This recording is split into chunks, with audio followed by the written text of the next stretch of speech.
Actually, let's do it like this. I have my whole. Hopefully, we'll get more than one vote this time, Aaron. All right, ladies and gentlemen, one vote, baby. Welcome to episode 7 of Fantasy Film Fights. I am your host and birthday girl, Peggy. As always, to my left is my man Tony. Tony, I have nothing creative to come up with, so just introduce yourself, I guess. Hi, I'm Tony. And it's your birthday! Yeah, happy birthday! Hey, happy birthday, Peggy G! Right. You can finally before we go in, no. Sing for us, Tony. No, we're not singing. I've just got a little something. So, it's actually Peggy's birthday today. Happy birthday, Peggy! And also, if you follow us from Center, we had the interview with Shannon Barney, which was fantastically edited by yourself. So as a small thank you for that, and also as a birthday gift, at EMB guys, we wanted to do something for you, and we didn't want to do it we didn't want to be creepy and go, "Where'd you live?" or anything like that. So what we've done is that, knowing that you're a dog walker and passionate about animals, we've made small donations to Paul Chicago in your honor. Hey, you. That's cool. That is really cool. Yeah, that is really cool. Thank you. I would bring it up on screen. No, it's got my personal card details on it. No. Put it on the screen. I got my board. My dog's sitting over on my bed. She went out and shoots with, so she doesn't bark during this thing. But thank you, guys. That was very sweet of you. Aww, that's cool. I'm touched. All right. Well, anywho, it is my birthday, and as my birthday, I said I wanted to choose today's topic. And for some reason, Tony wanted to call it Peggy's Birthday Bonanza. I'm like, well, that's awesome. So he kept today's topic a surprise. And I want to tell you what it is after I introduce our panelists. To my right, we've got Adelaide. Adelaide, how you doing, buddy? Ooh, I have the worst list. Let's do this. Isn't that always the case, though? I've only done it once before. There's a small history. I'm just giving you shit, buddy. All right, down in the corner over here, we've got my teammate, Kevin. Kevin, say hi. What's up, everybody? That's what she said. I'm looking forward to this one. It should be interesting. I hope I have a decent list put together, but we'll see. We'll see. We shall see. Directly below me, we've got Aaron. Aaron, how you doing, pal? Happy birthday, Peggy G. I am doing great. I'm going for 1 vote or more this time around. So I'm looking forward to seeing if I can pull off the impossible. I love the fact that Aaron is the only person that takes this show seriously. Like everything else in my life, I take it very, very seriously, and I will be keeping my hands off screen to get all the advantages I can. For sure. All right, then. And then last but certainly not least, on over here, we've got Jacoby. Jacoby, how you doing, pal? Doing great. Happy to be here. This is an exciting topic, and I'm thrilled. It's going to be fun. Yeah. This is the actual reason why Insert Name Hero are a half-decent team. Is because he's secretly a robot. Let me just kick him out and put him back in. Hopefully, his screen is now frozen, so hopefully he's hearing this and he buggers off. I am hearing this. I didn't know it was frozen. Yeah, might want to. There we are. Kobe's auto-tuned right now. He is. T-Pain style. I've never seen Jacoby and T-Pain in the same room, just saying. We're dropping the freshest hits of 2020. There we are. Drop your favorite T-Pain song in the comments. Oh, hey, Jacoby Pain. I like T-Pain without love. T-Pain can't get enough. I'm a fan of Freeze myself, especially the music video. Super fun. Check it out after this. Let me buy you a drink. My favorite. I don't know what I missed in the 5 seconds I was gone. But we found out that you're actually T-Pain. You are actually T-Pain. You've discovered my secret. Anyways, I'm excited to be here. We're excited to have you, Jacoby. And I guess I should let everyone know what the topic of today's draft is. Send all these guys a message saying to each and every one of them, congratulations, you've just become head of a major movie studio. Now, it's your first project. You got to knock it out of the park. So you got to come up with a really good cast and find yourself a really good director. But the whole wrench in the equation is it's got to be a romantic comedy. That's right, folks. Today we are drafting a romantic comedy. Everyone on the panel has to draft two love leads, a best friend, a nemesis, and their director. So that is what we are going to be doing today. In that I'm order? excited. Any order. Okay, good. Otherwise I screwed up. Anyway. But yeah, once an actor, actress, or director is gone, nobody else can draft them in any sort of category. So just keep that in mind. You're gonna want to be strategic about who you draft where. Okay, definitely noted. Now. And also, we're going to try and pitch a synopsis, stuff like that as well. Explain what our thoughts through it as well, and if we can think of a title, we'll think of a title. Can I? Oh well, I don't know if I should ask You can get help from the chat, Kevin, if you really need it. No, that wasn't what I was going to ask. I think I got my plots down. I'm good. But do you want us to explain the plot before, or like kind of weave it together? Is that how you want us to do it? However you want to do it. I mean, just. I'm going to introduce mine right away. Well, I guess before it would be kind of weird, but okay. I mean, it doesn't matter. Whatever. We'll figure it out as we go. Yeah. All right. I got you. 7. We're good. Yep. No, that's cool. I just want to know. And All right. Draft order. How are we doing that one, buddy? Okay, so draft order. Because it's all 6 of us, screw it's your birthday, you get to choose. I get to choose? Who's Yeah, your birthday favorite, girl. Peg? I was afraid that, Who'd you I have was afraid most? that might be the case. Who's your I favorite? appreciate it. Hey, Guess what we're doing? hey. We're starting with Adelaide, and we're going around clockwise God and counterclockwise. damn it. Clockwise and counterclockwise. Because I want to be at the turn at the end. So. Okay. Oh, you're last, but Sure. okay. So- Nice and easy. She'll cry if she wants to. Come on, man. Come on. So yeah, So Adelaide, Come on, man. go ahead and kick us off. you'll see a very interesting theme going through my list. I'm going to not reveal anything yet until I get to my leads. I'm just going to say my director, my first choice, are going to be the Wachowski sisters. All right. Okay. Because Could've when you think of rom-coms, when you think of... Sure. Romantic comedies. They There's have just That one. definitely wouldn't have been there in round 3 or 4. Sure. They have made one great romance film so far, and it was their first film. It will be a return to form for them. Ooh. Genre may be different, but the romance will be just as good, if not better. Not having to Google and fit. I'm just going to say... So I'm putting in the description. I Googled the Wachowskis. I spelled it so badly, Google refused to send anything back to me. It's like ka-chow, like Lightning McQueen's catchphrase, and there's Lana and Lily. Okay, there you go. Yep, But we don't know anything about your movie. We don't know if they're going to be a good fit or not. they will be. It's the Matrix 4. Matrix in space. All All right. right, that's it. Not the first overall pick that I was expecting coming off the board, but hey, to each their own. No judgment. Who knows? You might knock it out of the park once we see the overall concept of what you're trying to do. But with that being said, Kevin, pick number 2. I'm drafting a rom-com. All right. Having what pick I do, and knowing kind of the rules now. All right, I'm going to lay out kind of the first part of my of mine. So it's going to be an office pub trivia league team. So they're hanging out at the bar most of the time that we see them. And it's the story of a gay couple, but the 2 leads are going to be a gay couple, and then a female best friend, and then an antagonist, and then I'll pick the director from there. But having the pick I do, I want to go ahead and grab my first lead actor, Adam Driver. He did so great in Marriage Story.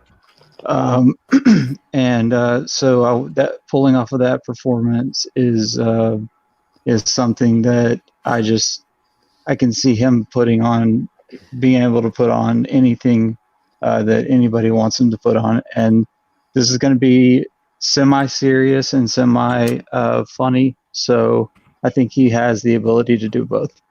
I've seen him on SNL. He can do funny. So yeah, Adam Driver. Yeah, he can definitely do funny. I'm not hating on that pick at all. I love Adam Driver, especially in the movie This Is Where I Leave You as the brother. That's a great call.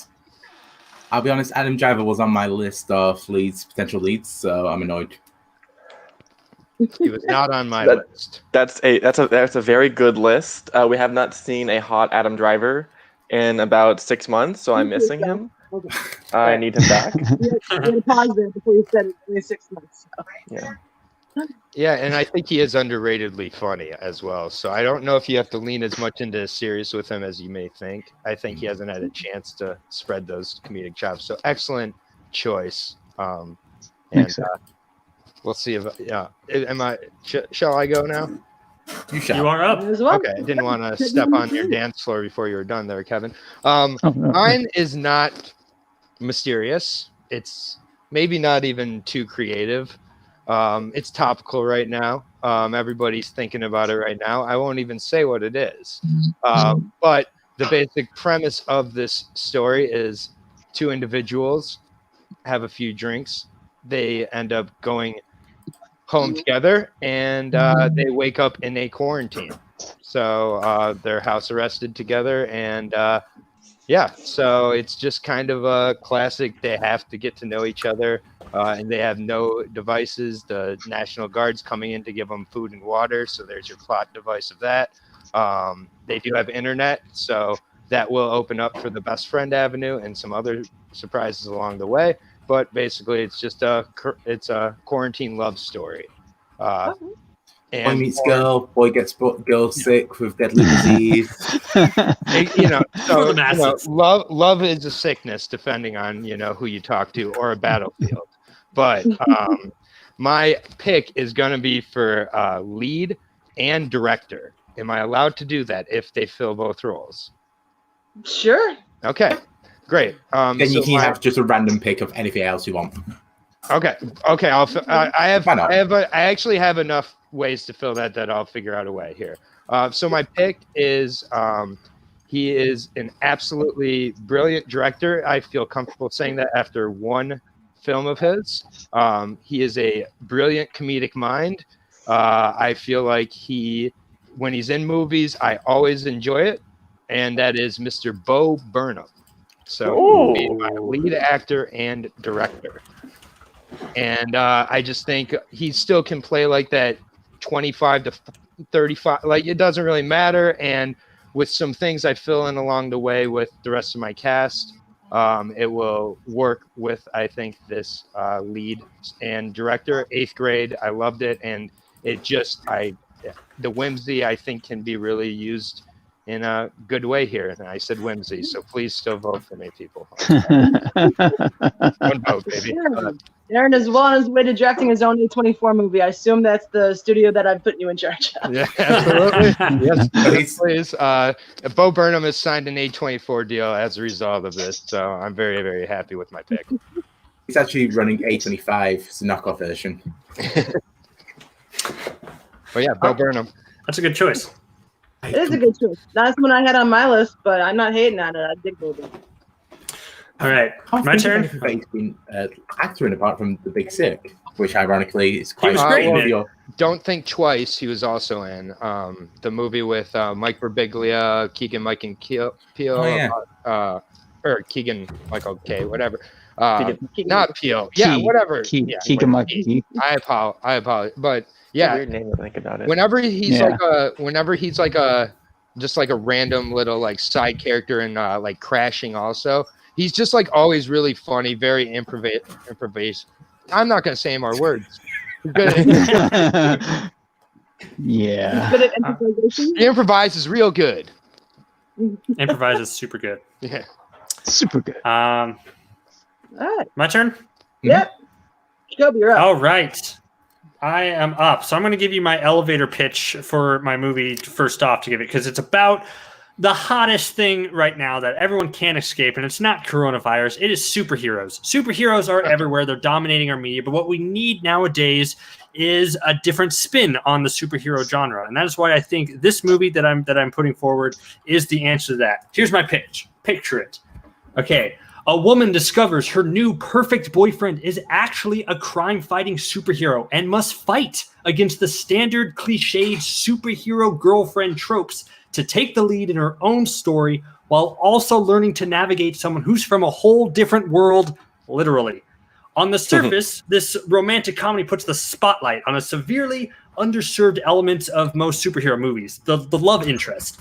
While also at its core, it's really your standard tale of two completely different people from two different worlds with different passions coming together, falling in love, and learning how to work it all out. So that is my superhero movie.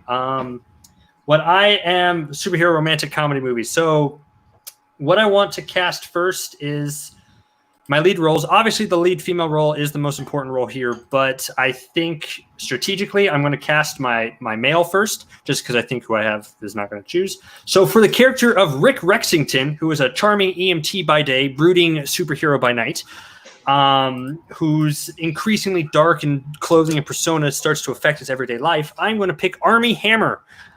He is the lead. He fits the persona of a superhero, just of everything you need. He's also really funny in a lot of his roles that he hasn't really got to highlight a whole lot in everything. And I think this movie would be perfect to showcase why he deserves to be a good male lead to who the main character is, which is the girl. But that's who I choose first for my lead, Armie Hammer. Excellent pick. With or without mustache? Depends. Halfway through the movie, he shaves. Right, it's up to me. Right. Yep. I'm so happy this came to me. So I've said this before. I've said this again. There's some people that have done rom-coms well in the past. There's some people that have done amazing work. There's one person that's the greatest rom-com director of all time. There's one person that is created some of the greatest British movies of all time. Give me that goddamn greatest rom-com director, Richard Curtis. I am so happy I ended up with him. Shut your damn mouth. Great director was not on my list. He's a great director, not a great rom-com sure. Yeah. He doesn't fit my movie, but he's a good one. Also, he would be the writer as well. So, yeah, the writer of Notting Hill for Wednesday and Funeral, director of Love Actually, the writer of Yesterday. You have that as just this beautiful mix, just like because I'll explain more of my pitch when I choose my first lead. But yeah, a greatest person of all time in terms of rom-coms. Screw you, Nora Ephron, Richard Curtis. I did have Nora. I have to say. What if he's also your male romantic lead and the female lead is Nora Ephron? It's about two film executives falling in love, writing a new original rom-com. Boom. So let me steal that really quick.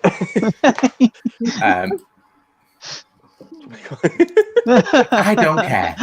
Okay, well, let's be fair here. He's made two great romance films, About Time and For Weddings and a Funeral. Love Actually is a horror film. It's a Christmas film. It's the only Christmas film that past the year 2000 that has become a staple for people. It's the second most depressing movie about adultery since My Best Friend's Wedding. It's not fun. Also, just to say as well, writer for Bridget Jones' Diary, writer for Bean, wrote for The Boat That Rocked, which is a really good film that no one's watched. About Time, Trash was a really good film. Warhorse. Warhorse. Oh, we're busting out the Warhorse argument. Warhorse, great. Is that helpful to your cause? I left that one in. No, you're wrong, Scott. It is overrated. It is not good. Yeah, yesterday. I was a little disappointed by yesterday. I don't know. I think the trailer oversold it, but that's just me. Billie Eilish gave a better Yesterday performance than whatever his name is who was in the movie. Jack Malik. Thank you. Played by the boy that had his backbone on EastEnders. All right, I guess I am up. It is. Very happy this person dropped to me. Let me just write it down real quick. Got it. All right, so I am going. Well, first off, my favorite, like genre. Like if we're gonna nitpick down, I like rom-coms that have like a sports movie undertone. So like movies like The Replacements, like always find a nice little place in my heart. So my rom-com, it's where there's a meet cute at the beginning, where the two love interests are tailgating at a Bears game, and I'm going to pick my lead actor first, actually. One of the hottest names in Hollywood at the moment. I'm so glad you fell to me. He hasn't really done rom-com lead per se yet. I guess the closest thing you could say he did it in was the movie That Awkward Moment, if anyone's seen that one. But I am going with Michael B. Yeah! Good choice. Yeah, good choice. I would watch any movie starring that man, not named Fantastic Four. The ladies will flock to the theater. It's called Fan. He can pull off any role. I mean, loved him as Vince in Friday Night Lights. Loved him in that role and That Awkward Moment. Loved him on Parenthood. But yeah, Michael B. Jordan. That's my first number 1 draft pick for rom-coms. So Tony, recap. I got a question. Just quickly before we do that. Yeah. That Awkward Moment is. I've had arguments about this before. Is it a good movie or bad? Because I quite like it, but I don't. It's not a good movie. It's an enjoyable movie. It's one of those like okay rom-coms, like Two Night Stand starring Miles Teller. Like it's not meant to be the great, but it's like it's a good time. Good cast. I enjoy it. Oh, it's a great cast. Miles Teller, Zac Efron, Michael B. Jordan. was it Mackenzie something? What's her Mackenzie name? Foy. Mackenzie Davis. No. Mackenzie Davis. Foy, the young one. Yeah. It's good. But it's worth a watch if there's nothing else on. If you ignore Miles Teller, it's pretty decent. All right. Let me pull up the. Miles Teller is just one of those actors that I just can't stand. Okay, so I had to quickly change the board because I forgot we had 6 people. But so Spence went first, and they went with the Wachowskis for directors. Kevin went with Adam Driver for his lead. Aaron decided to book the trend and do 2 for the price of 1. Bo Burnham is his director and his lead actor. Jacoby went Armie Hammer for his lead. I went Richard Curtis for the director because I'm a genius. And Peggy went Michael B. Jordan for her lead. Tony, you don't need to show your ego on camera. We can pay $18.50 for that later. Please. It's $3.50. Yikes. All right. So hang on a second. Does that mean I get my second pick? You do? Which I am very thankful got around to me. I figure for drafting rom-com, and it's me drafting a rom-com, there's no other lead actress that I can possibly go with. Kevin can attest to this one. I know most of her films pretty much inside and out. The other love interest, Emma Stone. I didn't even put her on my list because I knew you were going to pick her. Okay, but here. I've got a girl crush on Emma Stone. I think she's phenomenal. She's great in she's great in every role that I've ever seen her in. So yeah, I'm taking Emma Stone. She meets Michael B. Jordan, tailgating Bears game, and romance ensues. Okay, but Peggy. Yeah. Hot take. What if you were the lead, like the female lead? That way you could make out with Michael B. Jordan for like a month. I'm okay with that. Yeah, why not? If she has to. Yeah, hard work. I'm not sure I'd be the best actress. Well, maybe I've never tried it, but nah. We're going with the Hollywood A-listers here, so no introducing rules for me. I'm just trying to think of what was the last bad performance that Emma Stone did. Because I'm thinking you have to go back, like, I would even say past, like, The Amazing Spider-Man, because she was really good as Gwen Stacy. I'm going to look this up while we do this. Even in those, she was amazing. Like, the only film looking at it, it's like Aloha, maybe? Well, she bad in Aloha is a better question. Aloha. Yeah, she plays an Asian woman in Aloha. That was a stretch. She's supposed to play Asian. Weird. Disappointing from Cameron Crowe. No, here I got you. Her last bad performance was in the 2010 movie Marmaduke.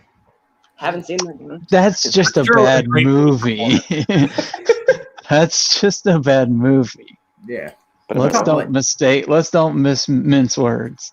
So, Peggy, have you said anything about your movie yet? Or have you just picked? Pretty much I've only said that. The Bears game. Tailgate. Yeah, tailgate the Bears game. Okay. I didn't really go deep into like storyline or anything. I just got basic. Not sure if I buy Michael B. Jordan as a hardcore football fan. Maybe that's part of the plot. Yeah. Why would you yeah. not? He seems too pretty. Maybe, but He maybe. played the quarterback in Friday Night Lights. What are you I believe he's talking an athlete. I That's believe true. he's an athlete, but have you hung out with athletes before? They're not always the biggest fans of the sports. They kind of sometimes are like, I don't know. That's just I gotta pick. Aaron will do everything to take votes away from One other vote. people to get One to him. vote. I'm picking on the birthday girl. Vote for me. I'm just saying. Like, I buy Aaron J deserves no votes. Vote for me because I have It the is- dumbest pitch. in a way, I think it's kind of refreshing because you don't have a question with the female lead if she's like really a sports fan, like some of these rom-coms you have. I buy Emma Stone as a hardcore football fan. It's Michael B. Jordan I'm not sure about. So it's kind of a He played football. He knows everything. I hear saying he was the star. No, he of Friday played Night basketball. Come on, Jacoby. I know he knows football. I'm just not sure if he'd be a fan of a team. Sure he would. I'm sure he would. He'll pull it off. He can do it. All right. So Tony's turn. Tony gets to go with the acting route. I am going to go with the acting route. And so you may have saw my. I can hear an echo. Somebody's Crazy. echoing. Yeah. Is it me? I don't know. I took my headphones off because they were on. Yeah, it's you. Much better. Yeah, Yep. I'm back on. All right. So, sorry, I cut you off mid-speak. I took my headphones off because they were uncomfortable. So. Sorry, mate. I'm still there. Am I still echoey? Sorry, am I still there? I don't know. I It's still, said it's Jacoby, just mute still yourself while echoing. Tony's talking. It's just secretly me. I just want to hear my own voice go There we go. twice. All right. There we go. Change the settings. So I had a bit of a heart attack when Peggy mentioned that awkward movie. That awkward moment, I should say. Yeah. Because the person that I have for my idea is in that film. They had a fantastic role. So I should explain a bit of my pitch. So my film is based around the true greatest threat towards civilization at this moment in time, Brexit. Because, of course, I'm British. I have to mention it. So my idea is that an American falls in love with a Brit, but they can't get into the country because of Brexit. And it's like the kind of romance survive. It's a political drama. It's a romantic comedy. It's going to win people Oscars. So I need an American lead that can do the role really well, be a very good actor, be someone that you could go, oh yeah, I 100% believe that someone put their life will risk it all to be with this person. From that awkward moment, from High School Musical, from The Greatest Showman, this is a person I still have a bet on, saying that he will win an Oscar this decade. Zac Efron. Wait, what is he going to win it for? That's a better question. Playing Ted Bundy. Yeah, that was supposed Again, in a sequel. Okay, he's a good choice. Depends on who he pairs up with. I will see, but Richard Curtis and Zac Efron, the combination I did not expect. Musical's number in there as well. Because why not? Wait, it's a musical? No. Oh, okay. Fine then. I was like, you got my vote, but not anymore. Sorry. There's a bar scene. There's the drunken pub scene where Efron sings. And he's just trying to recreate the scene from Greatest Showman and he just keeps breaking glasses. Yeah. Don't you want to get away? I have to find someone from that awkward moment cast to draft. Hold on. There's still the three main leads. That's Kahlua. It's going to be my choice. Or Lucas, sorry. She looks hot. All right, sorry. All right, I'll get back to the game. Hands on screen. hands on screen. All right, my pick now. For my romantic comedy with some splashes of superhero in it. I think I'll cast my lead actress first, the one who's going to tie it all together. Even though I don't think the person who I have in mind is going to be on anybody's list, even though I think she is a star in the making. This character is, I'll tell you the character first, is Trixie Tallahassee. You know, a capable go-getter, too smart for a city that seems to get too comic booky every single day. You know, but don't mistake her for the plucky overachiever you usually see in these stories. She's perfectly content working 2 jobs to make ends meet, including her waitressing job at a glitzy city restaurant, and doing whatever it takes to avoid her rent-demanding landlord. A simple life is okay for her. So for this one, as again, it's an up-and-comer who delivered a great 1-2 punch in the horror franchise Happy Death Day and Happy Death Day to You. I am choosing someone who deserves to be more of a star. Jessica Roth is going to be paired with Armie Hammer. All right. That's a good pick. They're a romantic pairing there. Slight age difference. There's a four. It's just a perceived age difference. Yeah, he's Really? actually Armie Hammer's actually much younger than he looks. Okay. Huh. I thought when I did that first, I was like, oh, he's going to be like 40 something, but it's like no, it's like a 4-year age difference, which isn't bad. Jacoby, you're not allowed to answer. People, guess how old Armie Hammer is. Well, now I'm going to 32. 36. Kevin? Armie Hammer? Yeah. I'd say he's 30. Peggy? I'll go 38. Closest was Spence, I believe. He's 33 years old. Oh, wow. Can you believe he's only 33 years old? I Isn't can't that believe crazy? Jessica Roth is 29. No, I mean, I thought she was Wait, like. is she? Wait, maybe she's 20. She's not 29. Hold on, let me see what her age is. Challenge. She's 32. There is no age difference. She's 32. What? Yeah, they're perfect. My match is perfect. There you go. I need to Oh, it's Hollywood, so there girl. does need to be a Damn. 10-year age difference, so you do need to pick. My other choice I for have- male lead, which I'll say later, turned out to be like a 15 or like a 14-year age difference. I didn't expect that at all. I'm So gonna check my actor's age really quick. Give me a second. Just quickly then in the chat, Tom Scully, why is Jacoby's main female lead a porn star? Trixie Tallahassee, come on. she's living in the trope of the superhero worlds, but then she breaks them. That's the point, Scully. Does she go by Tallahassee? No, she just goes by Trixie. She hates her I was last about name. to say that's a rip-off. I always My think that- two leads have a 14-year age difference. Let's see how this goes. Shouldn't have told us that. I also really don't want to mention that British sitcom called My Hero at this moment. I really don't want to do that and be a dick. Because it's a sitcom about a superhero and his wife. It just sounds like my super ex-girlfriend or something. No, I've read the plot of Super Ex-Girlfriend, and I watched the trailer of that in preparation. That movie's completely different, and that movie's garbage. I prepared for this. It's a bit. No, hold it. My Super Ex-Girlfriend is not garbage. That is a It's good bad. film. No, It's Hey, bad. it's got Eddie Izzard in it, so it's automatically decent. It turns the female leads of that are garbage. Like You that's act why like- I wanted to make a movie about this, because it was made from a completely male perspective and it was stupid as hell. True. you act like Eddie Izzard makes anything great. I'm sorry, he doesn't. No, he doesn't. He doesn't. It's All right. amazing. Okay, well, I think He's great. very, I very didn't say he wasn't great. I'm just looking now to see what else he's done. Okay, He was in Hannibal. okay. He was in Mystery Men. Yeah, he was. The So- god of hairstyle. I'm just now realizing I could have literally gone last for every single round, and none of my picks would be taken. Like Probably. when I say I have the dumbest list. I have the dumbest list of cast and everything. That Okay, gives me it's not your fault. that makes me feel good then. All right. I'm the one person I'm taking next, but no one here is going to take him. All right. So we go on to Aaron. All right. Very good 2 picks, Jacoby. First of all, I think those are both strong. Neither one were on my list. Both I kind of wish were, though. I'm going to follow the trend here, getting my female lead here since I have 2 spots already taken care of. And similar to Jacoby, my female lead, I think she is a star.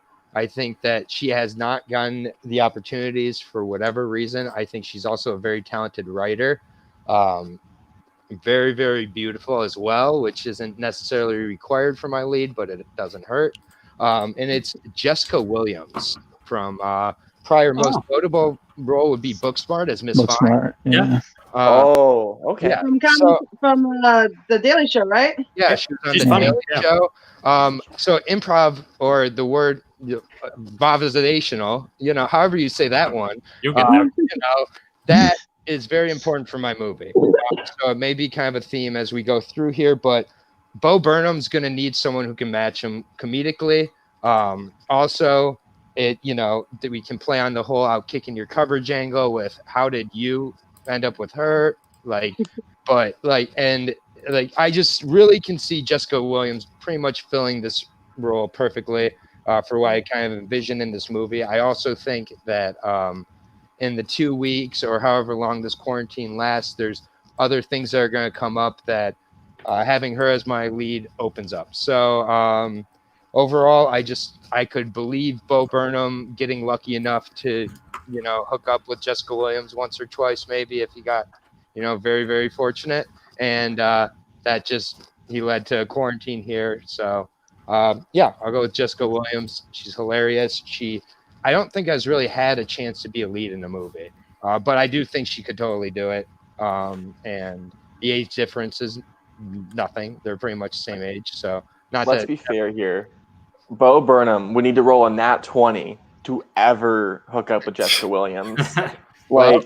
If you've seen some of the women I've hooked up with in my life, you would say the same thing. And I did not need that either. So whatever a nat 20 is, that's probably like a Dungeons and Dragon term or something. Okay, so you're not a virgin because you know what it is a D&D. It is a D&D term. I may not be my mom may be watching, so I'll not go into this, but anyways, yeah, movies are not meant to be completely reality. So, there's a little bit of a fantasy here for Bo Burnham. Just going to say, Jessica Williams has been in a romantic comedy before, 2017's The Incredible Jessica James. She was leading that alongside Chris O'Dowd, and that it's on Netflix, and it's really good if you can get it. Once again, way too good for the man. Like in like Bo Burnham, every role she's been in, I've enjoyed her in. So I would believe that. I'd go back and watch that at some point. But she was my favorite part of Booksmart, a movie that has a lot of parts that can be a favorite part. I think she was, to me, the highlight of the movie. And she's got a great energy. Her and Bo Burnham, they just work. So, yeah. So I just want to derail for a second because this is what apparently the show is at the moment. Because as mentioned, Chris O'Dowd and Spence said that too good. What the hell is with Chris O'Dowd? What is it? His accent that makes him that he's always in these roles? Because Bridesmaid, he hooks up with people. He's apparently he's good enough to date Natalie Portman. Oh, he's the weird cop from Bridesmaid. Yeah, Chris. Like, what is it? Like, do I have to start speaking an Irish accent? Yes. Next time I come over to the States. Tony.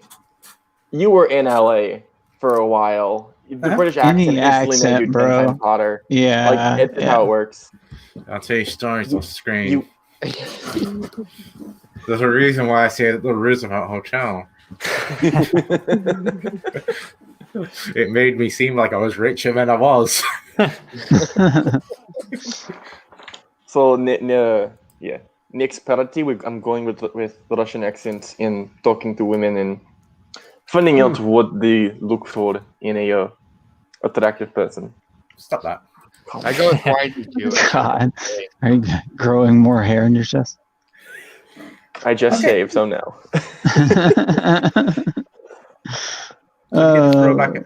Shall we get this back on the road before we talk more about body hair? That's fine. Jessica Williams is on. Kevin. Yep. You're up. I have mine selected. I had a little bit of a dilemma, but I came to the selection because he's had some great roles. Started out with a small role in Interstellar. Came in with Call Me By Your Name. Small but really funny role in Lady Bird. Was in Hot Summer Nights and Hostiles. The other lead in my movie, apart from Adam Driver, will be Timothée Chalamet.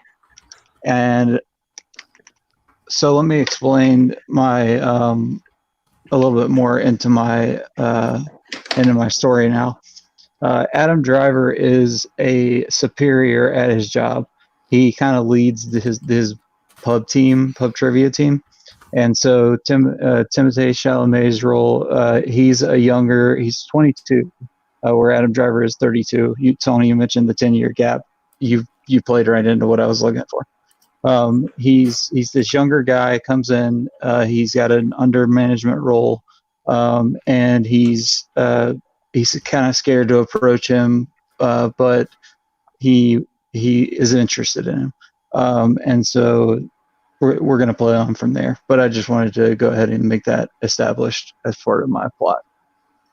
All right. Timothy Chalamet off the board. Something tells me Adelaide was not happy that one went off the board just now. Chalamet was my backup pick. It's just something about his face. It's just like, he just looks too young. And Adam Driver looks so old. It worked for Call Me By Your Name. Even though we found out that Armie Hammer is actually super young. How old is Timothy Chalamet? He's 22. Oh. 22. No, he's 24. He's like 24 now. Oh, yeah. Okay. But Armie Hammer looks much older. Yeah. That's right. Mine is still the biggest age difference, and I can't change it. 8 years. I should have switched around my roles, so mine would have been like a 42-year age difference. Oh, you got Harold Ahmad behind you. It's all good. Yeah. All right, so it's my turn now. All right. Yeah, we're at the back end. All right. So another weird pick. This is gonna be a start of a theme you'll see to mine. I like the Oscars. I know what instantly makes your film more Oscar worthy? Having an original song. And what makes it more Oscar worthy if the person who wrote that song already won an Oscar for a different song they wrote. So, for my best friend character in their acting debut, I am casting Sam Smith. Oh, I gotta take it off my list. And just Damn it. Let me erase my board. they did win 4 years ago for Writing on the Wall, featured Inspector. And the next song that they wrote that I'm putting for this movie is titled "Don't You Fly Away." It'll lead into my plot later. Don't worry. The Wachowskis. Wachowskis and Sam Smith. This is horrendous. You do. Yeah. That's an interesting one, Cam. I'm going to be honest. I hate Sam Smith. How dare Sam Smith? They just have a terrible, terrible voice. I really don't like it. Like the only. I should explain, but I do have a personal hatred towards their breakthrough song "La La." I've never even heard that one. It was Naughty Boys, and he sung on it. I worked in a retail for 2 months, and they had a set list of songs that would play. Every 20 minutes, that song would come on, and it has the most catchiest hook ever. So I just used to have, for a year afterwards, I would have just in the back of my head, la la la la la la la la la la la. But I hate Santa's voice now. I can see why. I like Sam Smith's voice a lot. Good, Adelaide. I love Scully's comment though. Yeah. No, he's the lead. The best friend is already taken. He's the lead. Also, I'm changing one of my picks because of something I've read on Sam Smith's Wikipedia page. Oh, man. How dare you? How dare you? I don't know what you're referencing, but how dare you? Anyways, so do you want to do a recap of the two before I get to my third pick? Yeah. I was waiting for Peggy to say it first. Let it come to rain, Adelaide. All right, so going through the second round. So Peggy chose her lead female. That was Emma Stone. I chose my lead actor. That was Zac Efron. Jacoby went with Jessica Ruff as his lead. Jessica Williams, Aaron's pick. Timothy Chalamet for Kevin, and then Sam Smith for the best friend role for Spence. Mm-hmm. And now I get to my next pick. So, you pick Chico as your lead. I'm gonna give you guys a hint to my final two. I have a queer romance, but I'm picking my two leads last because I am confident no one else here will take them. Adele. And so, in my mind of minds, I say, who is like the most masculine white male in Hollywood who will give a great villain performance? I am bringing this actor out of retirement. no, okay. I am getting him, I believe, his 4th Oscar. I am casting him as the owner of a company who wants to destroy the Earth, and the two leads must work together, but also fall in love while ha-haing to stop him. Daniel Day-Lewis is my lead villain in a romantic comedy. Huh. All right. He would come out of retirement. It's like, Danny Day-Lewis, we're throwing all these Oscar bait projects at you. rom-com. Do you want to be involved in this? It's like, no, I don't want any of that. Rom-com? It's like, but we have this rom-com. He's like, yes. With the Oh, Wachowski. hell yes. Damn With the Wachowski sisters? Yeah, me it some would be of a good that. way to bookend his career because one of his first film that got many prominence was My Beautiful Laundrette, which was a romance film about a gay couple in the 80s, maybe 80s, maybe 70s. So in a sense, it would be a way of him just to go back just to his roots and just like, okay, I'm going to do another film about a queer relationship just to kind of tie up my career. So I want you to think about it like this when you're voting for me, because I know you're gonna not, but I want you to think about it at least for 2 seconds. Daniel Day-Lewis is burdened by the weight of being a serious actor. He's depressed and he feels bad going into and coming out of a role because of how much he needs to put into it. What I'm offering him is saying, Mr. Day-Lewis, I want you to show up on set. I want you to read lines and just in your mind picture all of the critics who didn't enjoy 9.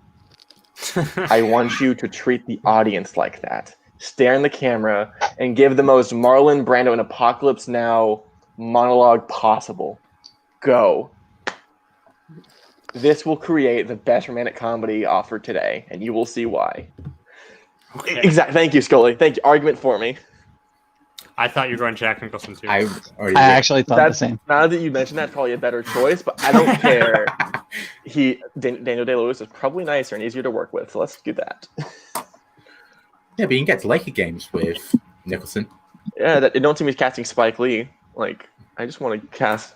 I'll have Daniel Day-Lewis build a log cabin for my actors so they can bond and get to know each other. All right, my next pick. Yep. This pick is the BFF pick. It's to tie the two leads together. It's to get the aged Adam Driver.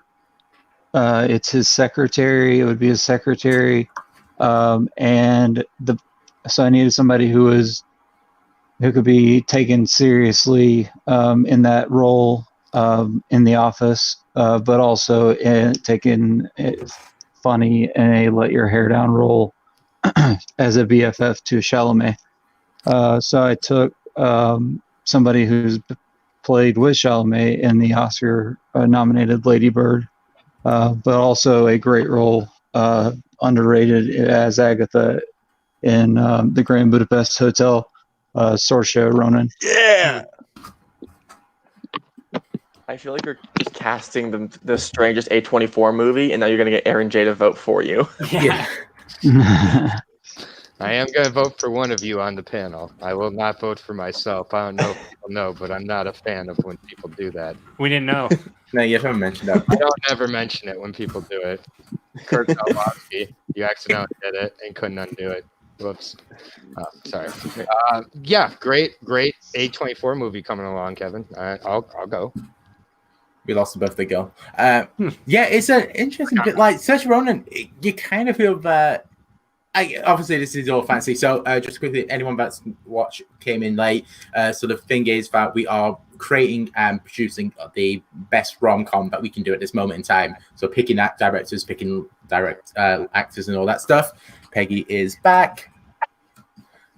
So I guess what I could do, Tony, is mine is or the working title I have for mine is Love is Trivial, and so it's the story of Adam Driver and Timothée Chalamet.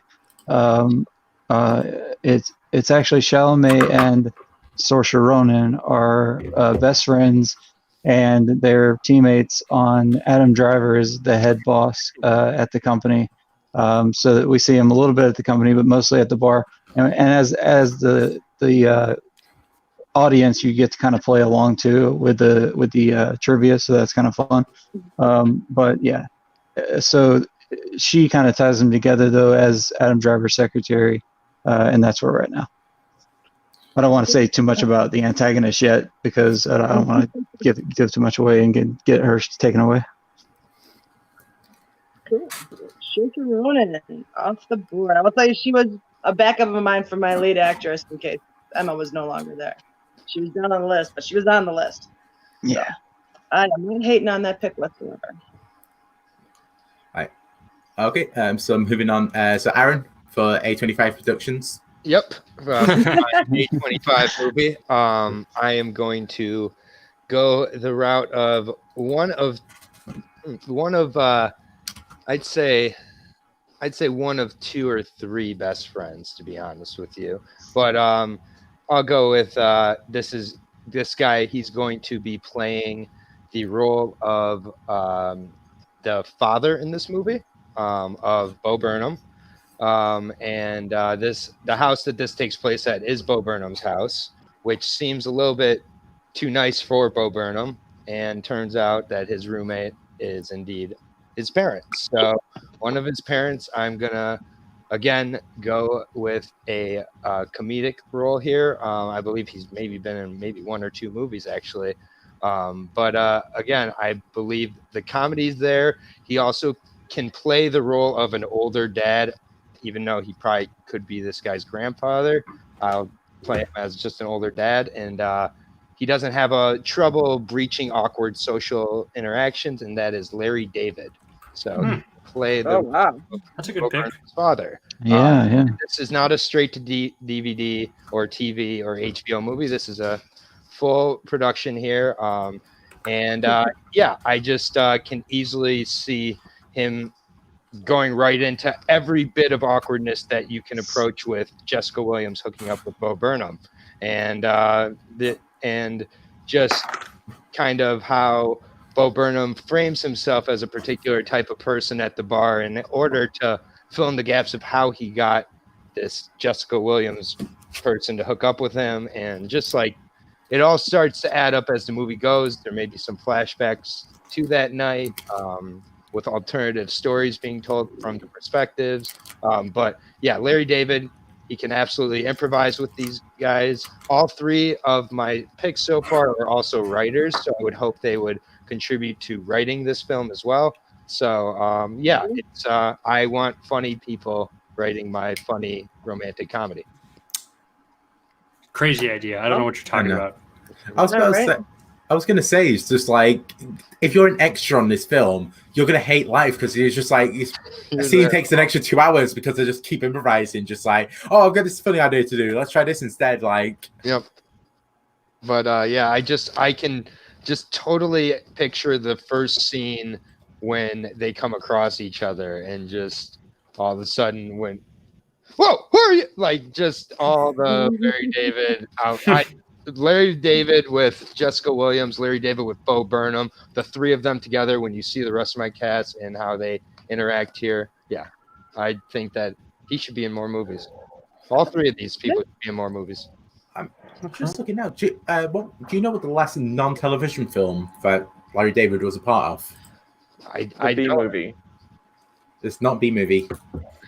No, I don't. Because Clearing History you're not counting, right? Clear History television film. Yeah. What is it? 2012 film. He plays what's his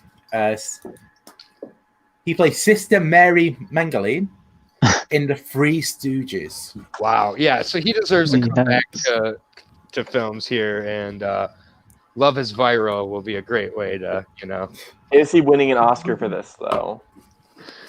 No, I don't think so. Win an Oscar in this one. Give it to Jessica. Give it to Jessica. Rory's making Okay. All right. My turn. Oh, so cute.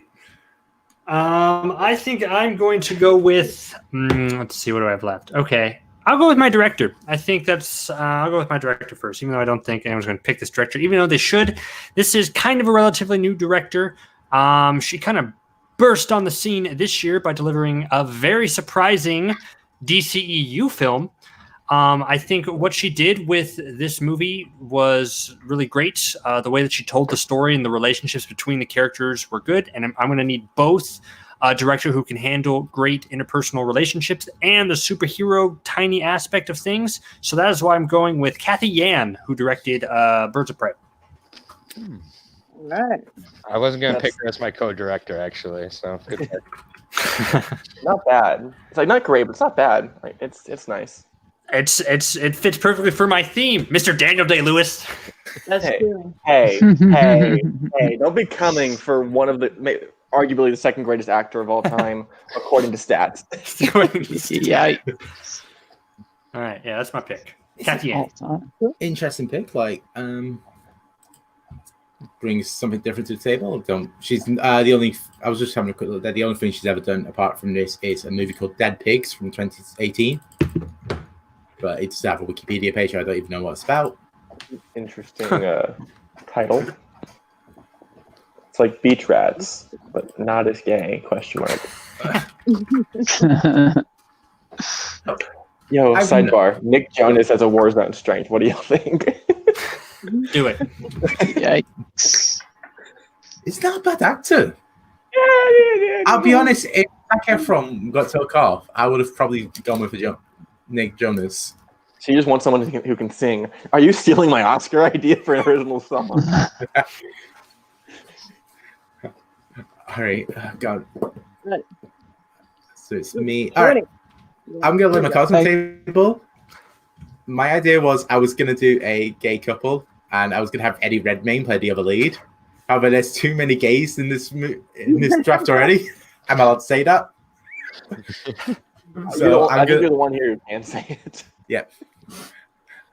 So I'm going to turn it on its head. I'm going to think of a female to do probably the last round. However, I want an antagonist. So my idea of it being Brexit, being like this whole political drama on top of romantic comedy of like, I need someone better Weasley, someone better Dick. If I could just be like the person that Efron is fighting against to try and get into the country. Mm-hmm. So I was going to choose Mark Strong for this role. But then, when I went on Sam Smith's Wikipedia page, I saw he had a third cousin. And then it automatically went in my head. That person would be 100% better. And he's also played a gay Nazi. I'm going Alfie Allen. Oh, that's a good pick. Just like, you just imagine him just sat there, just like, oh no, you're not allowed in this country. How dare you get the fuck out? Just that Weasley face, just like that power, just like, you get that Games of Thronian feel as well to him, just like... Are we sure that he was a gay Nazi? I thought he was just a regular Nazi. I don't... I don't want to touch this. So many minefields that I would step in all of them if I keep talking. Speaking of Jojo Rabbit minefields... Keeping my mouth shut on that one. It's going to be a fucking yikes from me, dog. Happy birthday, Peggy. Happy birthday, thanks. No, my audio keeps cutting in and I'm making a gay Nazi joke for your birthday. Are you ready for it? I'm gonna. I didn't catch you guys keep cutting in and out. Oh, good. But it's also, if you ever watched Freefall, he was on that, which was really good. It was a BBC show, and as I said, it was Game of Thrones as well. And he also has a song by Sister Lil about him getting off smack. Also in a John Wick movie. That's not a relation to anything I'm going to bring up later. All right. So, Peggy, at the end of the round, so it comes up to you for your double bill. Yep. I'm trying to decide which way to go because I don't know if... Because I'll take the last final pick on the way around, so I don't know what to leave for that one. All right, I guess I will go with my nemesis. Have yet to decide if this will play Emma Stone's mom or if it's going to be like a Packers fan at the stadium, but I want this woman and Emma Stone to be in the same movie together. So I haven't even written it down. I can write it down real quick. Is it Rachel Weisz? No, it's not Rachel Weisz. Sophie Coleman. She is probably royalty, in my opinion. Sophie Coleman. I think the comedy between Emma and her would play fabulously if I can talk and write at the same time. I am going to go with the ever fabulous Diane Keaton. Ooh, Diane Keaton. Damn it. I just think the comedic between Diane and Emma would be just spectacular. So I want her as the Nemesis in that one. Maybe someone who throws a wrench into the equation between her and Michael B. Jordan in their relationship. I'm not sure yet, but she has to be in my movie. It's a good pick. Excellent. Thank you. I'm just trying to think now. It's like Diane Keaton has been in some of the greatest rom-coms of all time. Mm-hmm. It's like it made like who has a better track record, her or Meg Ryan? Her. I think Meg Ryan's known as like America's sweetheart, but pound for pound, I'm taking like First Wives Club, Diane Keaton, that stuff. Oh yeah. Meg Ryan had her heyday, and then she did some forgettable stuff later in her career. Diane Keaton has always been great in everything she's done. Even like in the smaller supportive mom role, she's always showed up for 100%. That was weird. You started off like you were insulting her, and then you came in like really nice. Like she had her time in the past. She's really great. Everything she So done. good. Spence was trying to neg thing Diane Keaton then. What? Hello? Okay, so This is round 3. So let's bring this up and to go through. I realised I spelled antagonist wrong there. Okay, so Spence went first this round and went with Daniel Day-Lewis as his villain / antagonist. Sure. Kevin went with why Kevin? Saoirse Ronan. No, it's Saoirse Ronan for his best friend. Saoirse Ronan. Aaron, because he went double bill for Bo Burnham, went with Larry David for the father figure. Jacoby went with Kathy Yan as director. I went with Alfie Allen as the antagonist. And then Peggy went with Diane Keaton for the antagonist. The antagonist. Oh. She with Diane Keaton for the Agatha Christie. How do you spell it? She'll play it. That's fine. For the evil woman. Wait, would she be the woman. antagonist? I didn't catch that. Ant, Like A-U-N-T. aunt, A-U-N-T, ban you. as in married to your uncle aunt. Yeah. Gotcha. Oh, thank you. Clever, Adelaide. Yeah, I got That was 5 minutes ago. I know that was about the game answer thing, but Okay, so I'm kicking off round 4 then, all right? Gonna have to take my director, I guess. So we'll leave the best friend for round 5 because I got plenty of options for that. Director, I'm gonna have to go with my favorite director. If you know anything about my taste in movies, you already know who I'm picking. But he's done romance, he's done coming of age, he's done sports movies, so I think that'd be a good fit. He directs my favorite trilogy of all time. If that gives you another Peter clue. Jackson. Christopher Beverly Nolan. Hills Cop wasn't directed by the same I don't know. guy. No, I am going with the amazing Richard Linklater. He didn't direct any of the Beverly Hills Cops. Because he's had the sports angle with Bad News Bears, was my favorite remake of Bad News Bears, but hey, not everyone that knocks him out of the park every single time. But like Days Confused, Before Sunset, Before Sunrise, Before Midnight, all that stuff, I think he'd do a fabulous job with my set in Chicago sports-related rom-com. So I'm going Richard Linklater. So how many years is this movie? Sorry. Go on, Jacoby. I was saying like Richard Linklater, like the film about sports fans in Chicago just like falling in love. It's just like that sounds like a Richard Linklater film. That's a good thing about a Richard Linklater film. It's just like you get your tone with that. Like when you hear that name, you're like I kind of know the feeling and the vibe of this movie. So that's Yeah. Because like he did like that little wave. I think it was a documentary on the Texas baseball team because he used to play college baseball and everything. So yeah, he's got that whole thing down. Yeah, he knocked it out of the park. So excited that I got him. But yeah, Richard Linklater is my director. Okay, I was just quickly asking, how many years is this being recorded over? I guarantee you he's secretly shooting like adulthood right now instead of boyhood. Mark my words, it's coming out in a few years. No, I already saw that Beanie Fantasy one that's lasting 20 years. Yeah, with Ben Platt, I think too. Like Hey, that's an actual musical they're basing it off That's only of, a though. couple weeks a year. You can multitask. You can do both. He's a clever guy. He's already got Austin as the new mecca for like movie making. So Okay. but yeah, that's me, Tony. You are up. It is Your turn. me. Because I'm throwing everything out the window, I'm trying to think of what I can do. What is your movie again, Tony? Have you explained it? Kind of. The whole idea of an American falls in love with a Brit, but because of Brexit, they can't be together. Ah, right. In my hopes for political drama, going screw the establishment wins. All right, I'm gonna pick someone.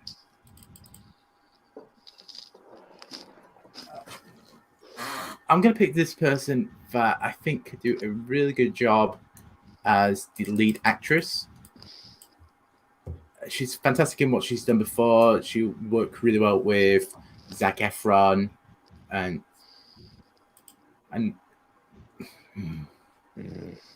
yeah, I'm gonna go. Searching right now for an actress. No, I have her up. I'm just there, just Jeez. like, do I go with someone a bit more convenient, or no? Screw it. I'm gonna go with her. My lead actress. I'm gonna go Juno Temple. Oh, Who? Okay. Juno I Temple. thought you were going to Zendaya for some reason. she was written right under Sam What's a Smith. better pick than Juno Temple? Juno Temple. She was in Magic Mike is Alicia. She played the other Bowling Girls. She was in the Saint Trinian's movie. She's a really good comedic actress. Maleficent. You're not giving us anything to go off of. She was in Dark Knight Rises. I know Okay. less now than before. Was she in Juno? She was not in Juno. That makes too much sense. She should have been in that. She should have been. Yeah. She, if you probably her most known role at this moment in time is playing Jen, Selena Kyle's friend and accomplice in Dark Knight Rises. Yeah. Oh yeah, I know who. Yeah, I know who this is. I'm not coming in last. No. I like this pick actually. It's All right. it's a good pick, especially because I'm trying to be smart because I'm gonna have someone. My final role is gonna be someone quite big. Mm-hmm. So Why would if you not take the big role first then? because I don't think any of you are gonna take them, so I'm safe. So I thought we were more likely to take Juno Temple. I like it, Tony. Who am I to judge? I've gotten 0 votes all the time in this. Have I mentioned that? No, you haven't, Aaron. I've never heard that. I'm totally okay with it. Shut up, Scully. Shut up, Scully. The fact that I have not chosen her, Scully, was just because I think she's too big right now. I wanted to give an unknown a start. That's why. It's my pick. I think it's mine. Larry David's wife is Florence Pugh.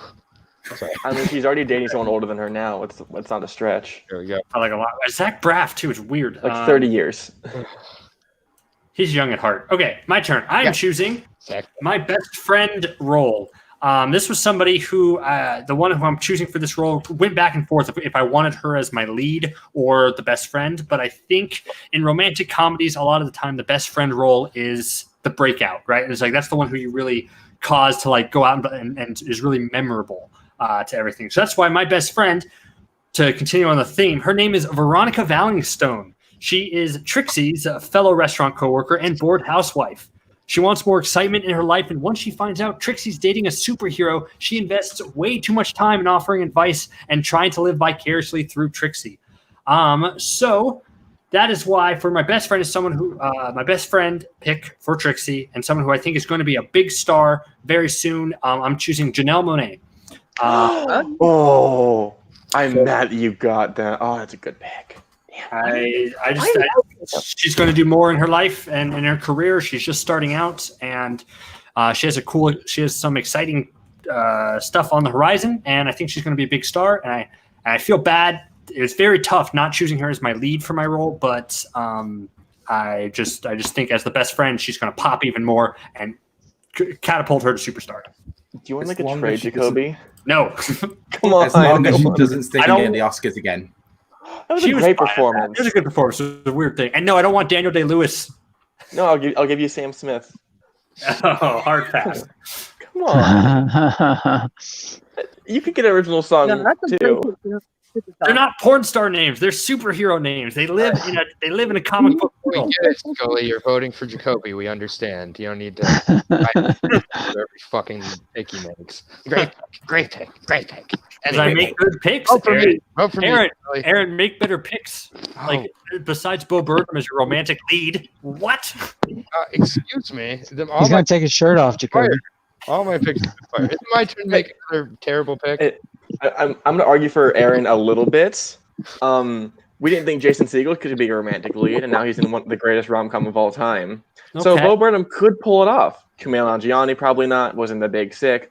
There's opportunity. It's shady, but there's opportunity. I just think Bo Burnham would fit as a best friend. I thought he'd be a perfect best friend role.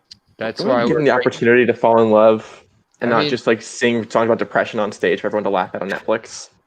That is. I get that Jacoby is threatened by my list, so that's why he's attacking it on the air. And he's very likable. We saw he made it to the, should have made it to the finals, but got robbed from the finals of Personality of the Year. Like all things that I'll never even be, considered for. But this is about the picks here. And for my next pick, if it's okay for me to move on from Jacoby's amazing pick of Janelle Monáe. Amazing. She's a great best friend pick. I would like to move on to my next pick, and that will be my best friend pick, which will be fine. It will be an okay best friend, but, I have an okay best friend. And I am in a quarantine situation here with regards to my movie scenario. So his best friend is going to be his buddy, who he's been playing Xbox with for about 15 years now, knows him probably better than anybody, and also is kind of a likable guy, has had some good roles. He was he played Miles Morales in Into the Spider-Verse, and also he was the lead in one of my favorite movies of the last 10 years, Dope, and that is Shameik Moore. So not enough people know who he is, but he plays a very believable nerd. He played it in Dope. Honestly, I picture his character from Dope just grown up essentially. Here. So basically, Bo Burnham, as he continues to hang out with Jessica Williams and his dad at times, starts to really get to know her more and really start to like her more and everything. And his only kind of outlet for this is his Xbox. He could go play it and he can talk with his boy Shameik. So basically, he's like the best friend on the phone type of thing, except he's through the Xbox. He tries his best to help people help out the scenario the best he can. He'll probably be some sort of computer nerd where he can help with this really nice house that is a smart house. So it's a little bit of a, cheap trick, but at the same point, I'll find interesting ways to incorporate it. But yeah, Shameik Moore is my. I don't need your pity. I already lost your vote after that. I'm taking this so seriously, I can't help it. 825, as much as it seems like we're doing great, we're actually really struggling. So a real bare bones budget, so we're going to be able to crowdfunding, dude. Just show an Xbox on. That doesn't cost any money. I have an Xbox. I'll contribute it to production, so we'll be okay. This is shot on 2 sets the whole time. Just going to say, Shameik Moore, you probably know him best as the voice of Miles Morales in the Into the Spider-Verse series. Yeah, that's where I've heard him. Yeah. Yeah, and then Dope. If you haven't seen Dope, the character he plays in Dope is what essentially I think he should play in this. So maybe I'm typecasting him a little bit as a blurred, but I don't mean to. It just I like this kid and I want him in more roles. I thought him and Rick Fukuyama would have more things developed at this point, but it looks like he's going Star Wars, so we'll see. But is that your director for this too? Oh no, it's Bo Burnham. No, I have Bo Burnham. I'm not going co-director here. So, and Shameik Moore is also funny. So, like in the scenarios where he's gonna be virtually forced into the room with them, he'll be able to rock it, and all that. So, Shameik Moore. Okay. I like how everyone. Cast list is ending up. Very interesting. Can I just ask a favor? If someone has a weird name next, please put it in the private chat before you announce it, just so I have enough time to Google it. All right. I just realized something. I could turn this into a musical. Wait. Oh my God. Why is no one else doing this? Mine's a musical. Did I not say that? Yeah, mine's a David thing. All right, my antagonist is where I'm going next. I needed somebody to kind of create. It's going to be a small role, nothing too serious. This is going to be a lighthearted rom-com. So, with the theme of the pub trivia team thing, she's just going to play actually like a tritagonist. She's going to first play a best friend role with Chalamet and Ronan, also a secretary to Driver, and then she's going to somehow maybe sabotage their tournament or something like that. Just something stupid like that. But the point is, she is also in love with Adam Driver's character, but she doesn't realize that he is indeed gay. So my pick is somebody around the same age who I think will nail the character, a small role, and turn it into something that is a standout role, and that is Maisie Williams. Oh, that's a good pick. I like that one. I like that. If I remembered her, I probably would have put her as my lead. I love Arya. Y'all are getting great picks late in the game. I feel bad. Especially as an antagonist. Like, that's just, like, interesting. Like, it's just, like... Yeah. To see what she'd be able to do with that. Well, I think we all wanted to see her go dark in Game of Thrones anyway. So, like, it'd be interesting to see her go kind of dark in this. Yeah. Yeah. Okay. I'll be honest, I've never actually seen more than one episode of Game of Thrones. I watched the very first episode and the very last episode. Why? I got told off for watching the very first episode of Game of Thrones. Nice. Have I not told the story? I think it's my favorite show. I think I told it on NBA Live. I'll quickly derail it because fuck it. So I live in between two schools. And so I went, Game of Thrones. This was when it first started, so I was off work for that day. So I went, Game of Thrones, I'll watch it. So I put it on about 3 p.m., started watching it, and then didn't realize all the tits and everything and gore in it. And the school children got out. And the way that my TV was at the time, you could easily look in and see what's on the TV. Oops. So the day later, I got a knock on the door from the principal from the school down the road. It was like, "Why are you watching porn in front of children?" Like, excuse me. Yikes. So Yikes. Big X. So I was there just like, no, I'm never watching this shit again. I'm too scared to. And then the last episode with no titties, only death and sadness and bad writing. Yeah, I can't. Just watch the first 6 seasons, and you're fine. Yeah. Just keep up with the books. That's all I'll say. Maisie Williams, though, it does mean that your movie does not get released for another 4 years. That's right. Adam Driver just did that with Don Quixote. We're good. Fair. It'll age well. Yeah. Yikes. It's my turn now. It is. Let's hear what you got. I'm going to play my hand. Is it okay if I reveal my two leads at the same time? Yeah. Okay, so. Because it's back at you. Yeah, back. So I haven't said much about the plot of my film. The title of the film is Climate Change My Heart. It is a sci-fi epic about two hardworking scientists who go to work on the International Space Station trying to create something that can combat global warming. Think Geostorm. And the two actors please don't working together fall in love in the most unlikely circumstances, and at the same time, they must fight against someone who goes into space and tries to destroy all their work. But the guy's incompetent, so they laugh at him a lot of the time. But I have a subtitle to my film. If you noticed, it's a sort of a liberal theme. I have one non-binary person and a trans directors. The subtitle to Climate Change My Heart is this will most likely be discussed at the 2024 Republican National Convention. I want to trigger every red state possible.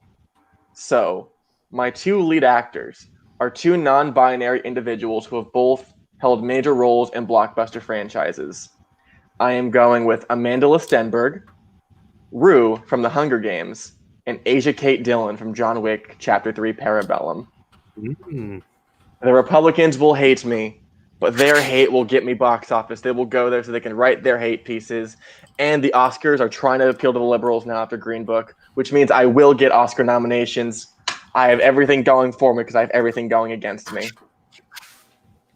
And you have Daniel Day-Lewis. And I have Daniel Day-Lewis as the evil straight white man.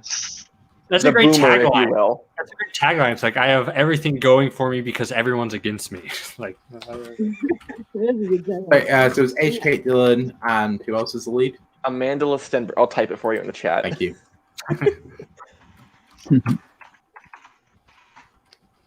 So, what do you guys think of my amazing film?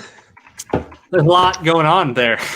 Yeah, that's a lot to try to. I'm sorry. You have got my lead in a bit of an unknown. You fucking choose Rue from the Hunger Games.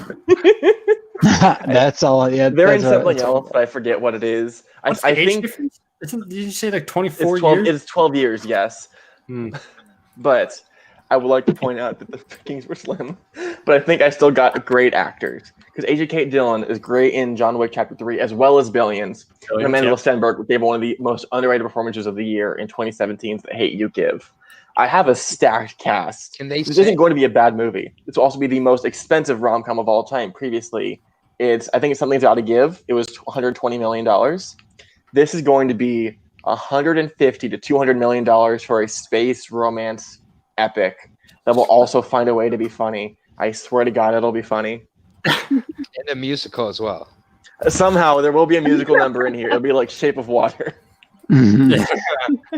I have the perfect film. Fight me, boomers. AA25 will not be investing $150 million into your. cannot do that. It'll be like Valerian. Probably a Each good company choice, will invest $25 million. That way, I turn a profit and no one else will. But they'll come to the theater for Sam Smith. Yes, they will. It'll be like all the Harry Styles fans coming to watch Dunkirk, but they're coming for Sam Smith. Because Sam Smith's still a massive name. Oh man, he is. Yeah. Okay. All right. So let's do a quick breakdown of this round again. Okay. So Peggy went first this round, and she went with Richard Linklater. I think I said his name wrong, but screw it, no one noticed. I went director Richard Linklater. I went next, and I went Juno Temple for my lead. Jacoby went Janelle Monáe as best friend role.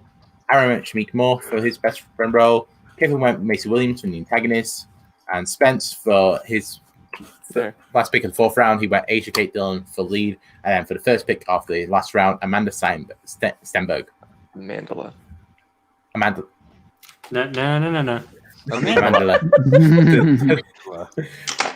That's not... All right, I win. End of the show. Congrats to me. Okay, and Spencer's movie, Climate Change My Heart. Here you go. Climate Change My Heart. Okay, this will be discussed in the 2024 Republican National Convention. All right. It's like Doctor Strange. Yeah. All right. My final pick is my director. It's somebody that will also be able to make at least a cameo, if not a substantial appearance in my film, because she's also a well-known actress. She just made her directorial debut with Booksmart to critical acclaim. It's Olivia Wilde. Ooh, That's solid. Cue Gert in the chat room talking about how he taught her to edit. It's coming. Wait for it. If I didn't get Richard Curtis, I was going to go Olivia Wilde. I think she did some fantastic work with Booksmart. Yeah, she really did. I think that's one of my favorite. That's a great pick for a director. That is Thank you. You completed your A24 rom-com. I think so, actually. Now that you say that, I could actually see that. 100%. No complaints. Good pick. Nope, none for me either. I think it's an excellent pick. However, of course, she won't get nominated for an Oscar. Oh, of course. Because it's not only it's low budget. That's why. And also, Saoirse Ronan's in the film, so that obviously means she gets a Greta Gerwig because. Yep. That's what I thought you were going with, because like you had Timothy Chalamet and Saoirse Ronan, so I'm just like, it's going to be the trifecta. No. All right. So, Kevin, what's the name of your movie? The name of my movie is Love is Trivial. Love is Trivial.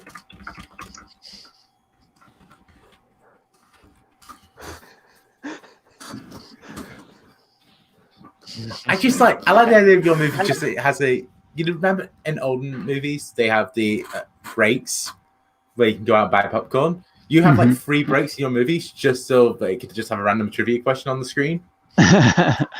No, it's more like just a flash of a trivia question, or like as they read it or whatever, and maybe only one to 3, in the whole thing. It's not like a big deal. It's just something fun for the audience too.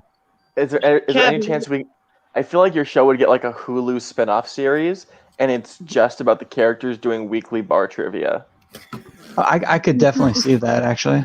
Yeah. Kevin, have you ever seen the movie Going to the Distance? No, I don't think so. No, I was just about to. I've heard the song. There's a small scene in it where they play bar trivia. I encourage you to check it out. Yes. It's fantastic. It's only a small snippet of the movie, which is an underrated rom-com for everyone who's watching out there. If you haven't seen it, see it. But there's a bar trivia scene. You'd enjoy it. Cool. But Justin Long plays a romantic lead that can get Drew Barrymore. Is it better or worse than the bar trivia scene in The Office? Better. Wow. Okay. Just check it out. I believe it's on Amazon Prime right now, so worth watching. Oh, okay, cool. Yeah, definitely check it out. Yeah, Jason Sudeikis, Charlie Day, Jim Gaffigan, Christina Applegate. It's a good movie. Cool. Sorry. Okay. So moving back over, so Aaron's going to finish off. So you have got everything apart from an antagonist. Yeah, so I will go with the antagonist here. So we won't get to find out who Larry David's wife is here because they're not the antagonists. The parents definitely aren't in this movie. At times they can be, but not necessarily with this movie. My antagonist will be one of the plot devices here in a way, which is the National Guard. They start to get the same guy from the National Guard coming over every single day, and he starts talking to Jessica quite a bit, and they start having dinner out on the front steps every day, like because there's a little containment around the house, so the door would close behind her with them. Anyways, the lead is O'Shea Jackson. O'Shea Jackson, good call. Wait, O'Shea Jackson? O'Shea Jackson Jr. Is that it? Yeah. No. You said O'Shea Jackson. Just You got Jackson. Ice Cube as your lead. That's confirmed. Ice Cube is the character. I'm gonna guess you mean Junior. Yeah. But what? I'm guessing you mean Juniors because O'Shea Jackson is Ice Cube. Yeah. Yes. Yeah. Either one. But we'll say that his Three Kings days are over, so we'll go Junior here. And so. Yeah, this movie takes place over quite a long period of time, and basically the only options for Jessica Williams during this time is Bo Burnham, his dad, the Xbox guy, and just like basically this is just another human being who just happens to be a very attractive, strong, helpful member of the National Guard, and so. It adds an additional conflict, the internal conflict between Bo Burnham and Jessica that will arise throughout the movie. They are all, kind of similar age ranges, and we don't really know if whose side to take with regards to O'Shea, if he's really just a good guy or if he is trying to kind of put something in order. And this movie does end after the quarantine's over, so there is a resolution to the story. I don't know what it is though. But something happens. Something happens afterwards. You have to pay $12 and $80 in popcorn to find out. Yeah, well, we're gonna have it may be a trilogy. It may be. We'll see. We'll see what it is. We'll see how box office comes out. $8.25 needs to make a profit though. Do you have a title for this? Come back. What's that? Do you have a title? So I want to put Love is Viral. I won't put that just because that's not really my title. On Kevin's title. So just the 2 virus with VIR in parentheses. So just the 2. Oh, yeah. I like that. Wait, is this the prequel to Us, and this is how the underground society got to where they Williams becomes Lupita. Yeah. Yeah, just the final few seconds. I've got 5 on it. I got 5 on it. Yep. So just the 2 virus. That's nice. Like, OJ checks it. So it's nice that just like I'm shocked that he's in more. Like, has anyone watched Just Mercy? Yes. He's in that? Yeah, he's so good. He's a supporting character. Yeah. So again, I think a lot of my list, whether I meant to or not, are people I just want to see in a lot more roles who aren't getting enough roles. And besides Larry David, I think that you can really argue all these people have the talent to do so. And I think Larry David can pull off the role of a neurotic Jewish father trapped in a house with the woman who hooked up with his son, and just revealing how he's just full of shit and just like, I mean, he can be awkward in a house. I've seen Curb Your Enthusiasm for 10 seasons. He can do it. Okay. So yeah, O'Shea Jackson. Even though I keep changing how I say his name. O'Shea. It's one of those. O'Shea. Okay. What do I have left? I have the Nemesis antagonist for my movie that puts a spotlight onto the superhero love interest. So for my Nemesis antagonist, I think it's standard for a lot of superhero stories, to include a supervillain antagonist. But because my Armie Hammer superhero is not the full lead of this movie, the main villain of this movie is not some crazy out there, superpowered bad guy. It's actually a much more personal story. The bad guy, the antagonist, is actually Rick Rexington / Armie Hammer's mother, who plays also his PR manager. She's basically like his manager as he's superheroes to make sure he does all that sort of thing. So I needed an older woman who just is terrifying, but is also very serious. And I was going back and forth between a few choices here. And I think what I came down to is someone who won an Oscar recently. She was nominated for an Emmy recently for being a terrifying stepmother in Fleabag. I choose Olivia Colman. Yeah. As the antagonist. She is the one. We kind of like a crazy rich Asian scenario type thing. And so we're like all classic rom-com. It's a disapproving parent, because really at the heart of my superhero story is a very, very general story. It's just the same story you always see. It's girl and boy come from different parts. Mother wants to keep the boy on track to do something else. And she doesn't think that the girl is good for the son. But of course, in this case, the son is a superhero saving the city, and she is really just your everyday girl. So I think that creates a lot of conflict, lots of fun drama, and Olivia Colman is scary when she wants to be, but she's also can be very warm and believable. And she can do anything. I don't think she can do much wrong. So Olivia Colman rounds out my... What's her name in your movie?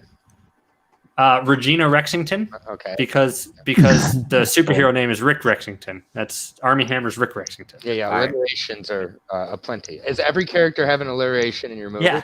Duh, it's a superhero. It's a superhero movie. It has to. Sorry. Peggy in the chat. She's gonna go more down. I don't know why she's gone. What's the name of your movie, by the way? Oh, I don't have a good name. It sucks too. But Super Love is Super Love. Easy, memorable. You don't have to write out parentheses whenever you spell it out. Story would have been better. Jacoby, for the end credit scene, could you reveal that Olivia Colman is actually working underneath Elizabeth Shue? It's actually just a side story to the boys. Perfect. That's you read my mind. That's what I was going to do. Also, Elizabeth Shue would have been a good choice too. I'm just going to quickly pull up a comment that was made a little while ago. Now, where is it? To do Malcolm Miller Media. You're a son of a bitch, Bancroft. Yes. You said it earlier too. We're just like, I think she's going Olivia Colman. It's like, oh, I hope she doesn't go Olivia Colman. Haha. And now you got to bounce him out. Take the other queen and take Claire Foy. Yeah, just take all the ones. Sweet. Ha! Suck it, Tony. All of the queens. Freddie Mercury's my Marion, pick. I'm coming for you. No. So yeah. God damn it. Olivia Colman is such a good actress. I've got a good one for you, Tony, but so well. I want to send it to you. Don't get many ideas. I know. I think I know who I got.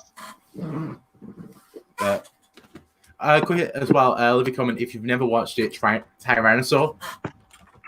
It was a movie done by what's his name? It's annoying me, it's driving me insane. Richard Curtis. No, it's Paddy Constantine. Constantine. Constantine. He's an actor over here. He's done a lot of things. He was in 24-Hour Party People, stuff like that. He's a really good director for lo-fi British films. Tyrannosaur is the movie that pitched Olivia as a serious actress rather than, because she did a lot of sitcoms and rom-com comedies over here. So if you ever get a chance to go watch that, I think especially I think it might even be an A24 film. So Aaron would automatically love it. What movie is this? It's Tyrannosaur. That's not an A24 movie, but I'll still watch it. Maybe we can pick up some talent. Jacoby, great pick with Olivia. Obviously, I almost picked her for my National Guard person, but then I just decided to go a slightly different way with no shit. They're neck and neck. Pretty much the same person. This is a weird joke. I feel like everyone's gotten stronger as it went, not like weaker. It's weird. Yeah. Let's see what Tony picks. Yeah. Okay. Yep. I'm gonna go. So my whole idea, I need someone to play the best friend. I also need someone to play the advocate, the lawyer, and try and do the scenes. The person that's gonna win the Oscar for this film, that's gonna have the impassioned speech, political, like powerful speech. So I am gonna pick someone that has done nothing like that before, if memory serves. That's a great way to finish your pick. I need someone who does this. I'm picking someone who has never done it. However, she is a fantastic actress. She has very commanding roles in her history. She just has that sense of power to her in everything that she does. Even though I'm picking Emily Blunt. Ooh, it's not a bad pick, man. Why did you pick Laura Dern? She's literally in the chat waiting for you. Yeah, really. Because I needed someone that can be cross the American British. Yeah, you wanted a Brit. Laura Dern, she could be British. She could pass. I thought Emma Thompson too for yours. I was thinking Emma Thompson. It was Emma Thompson, Olivia Colman, or Emily Blunt. But you went with the studio. I'm trying to play out yours now. I want Emily Blunt to get an Oscar because I want my Emily to get an Oscar. I don't know. Emily Watson. Yeah. God no. I actually want good actors. And the title for my movie is going to be. I'm just gonna. Shot in the dark. While we wait for Tony to type. Fuck Brexit. No. It's FK. F**** K, because the characters are going to be called Frank and Kelly. Oh. Yeah, that's great. Who names their kid Frank anymore? He's going to be Frank Jr. His dad would have died in a mining accident, and that's why he got the money to be able to go. How does he look like Zac Efron then? His real name's Francis, by the way.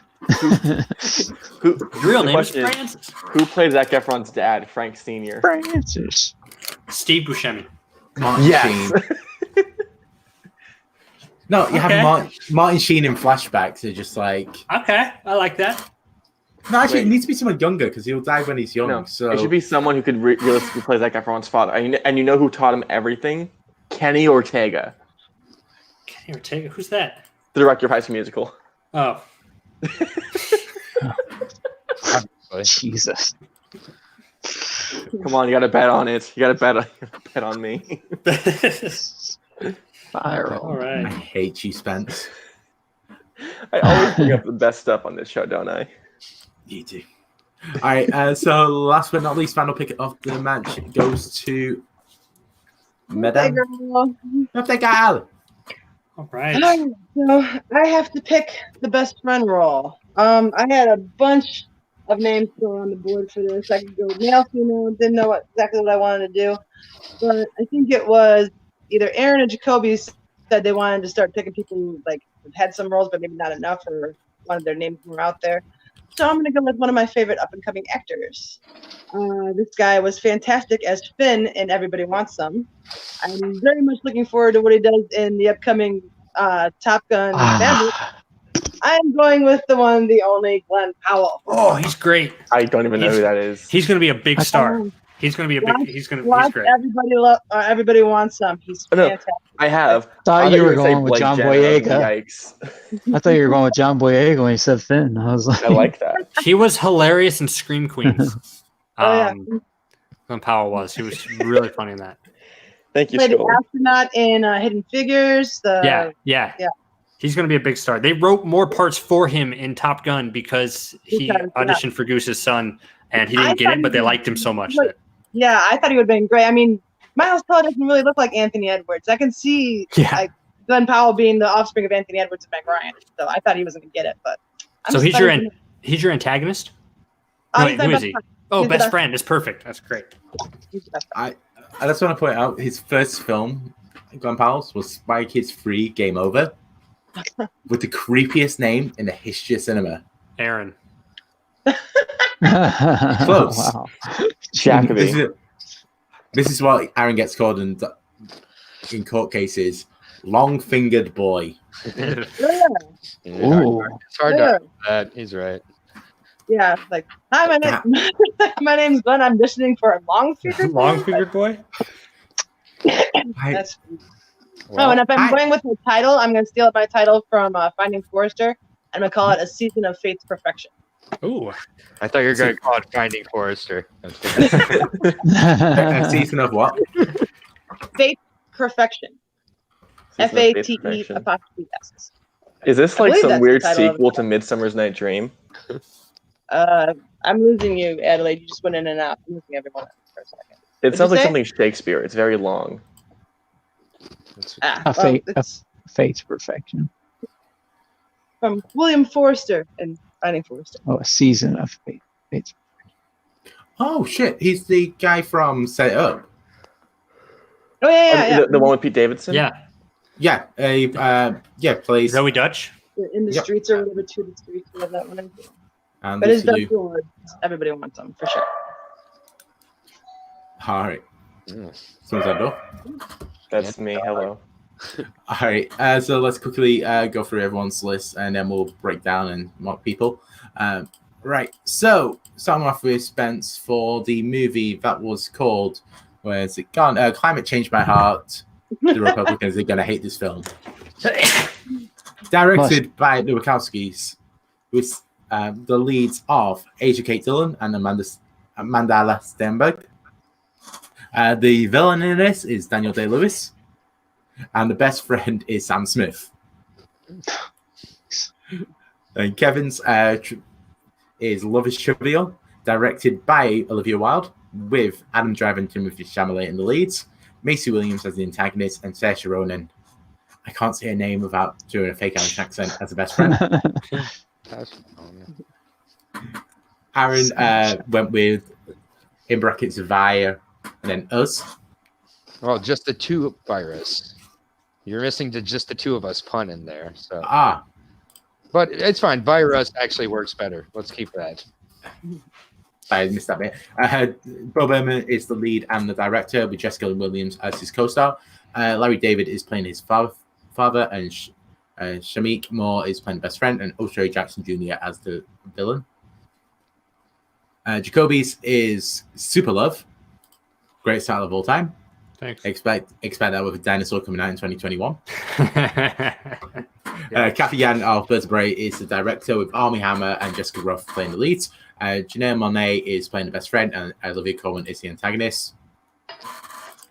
My film, F ** K Brexit. Rich Curtis, the greatest of all time, is directing, with Zac Efron and Juno Temple as leads.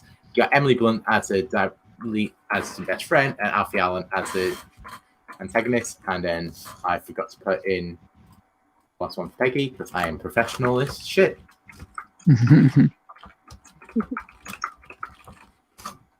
Okay, so Peggy's was a season of Fate's A Midsummer Night's Dream. Part 2. A Season of Fate's Perfection. There we go.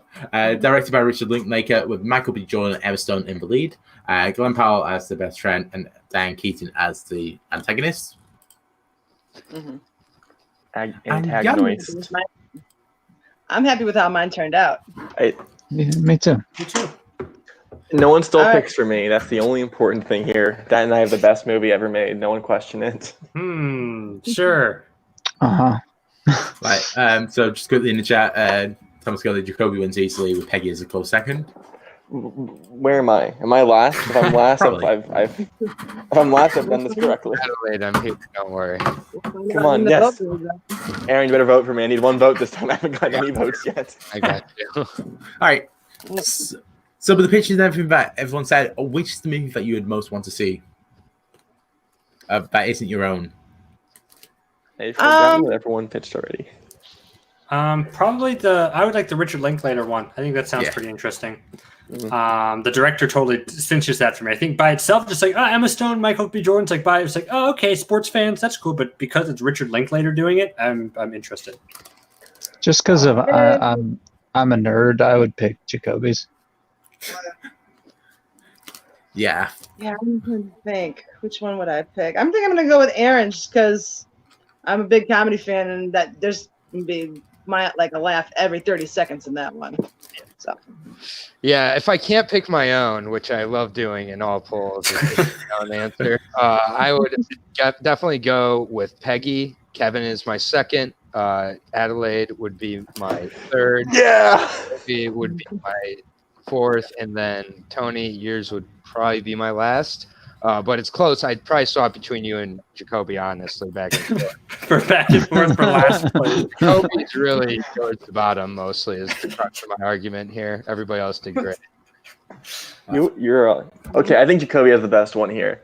I think his leads are the most interesting. I think he has a great best friend. Director's interesting. I think overall his pitch is probably the most level-headed. In comparison to Peggy, but I don't like sports. I'm not going to vote for that. So yeah, Jacoby gets my vote.